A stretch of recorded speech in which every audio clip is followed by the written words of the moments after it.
দুইটা ভয়ঙ্কর পাপের কথা বলে দেই। এই দুইটা পাপে যারা আসক্ত হয়ে আছে তারা তওবা করে ফিরে আসলে পরেও সারা জীবন তাদেরকে এটা সাফার করতে হবে। কথা বুঝতে পারছেন না?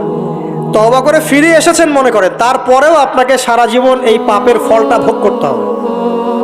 এক, মাদকদ্রব্য দীর্ঘদিন সেবন করেছেন, তওবা করেছেন, ফিরে এসেছেন, আল্লাহ হয়তো মাফ করে দিয়েছেন, আল্লাহ পাক মাফ করে দিয়েছেন, বাট আপনি আপনার দেহের যে ক্ষতিটা করে ফেলেছেন এটা পোষাতে পারবেন না। এক নাম্বার। দুই, তখন আপনি যদি বিয়ে করেন আপনি স্ত্রীকে সন্তুষ্ট করতে পারবেন না। হ্যাঁ।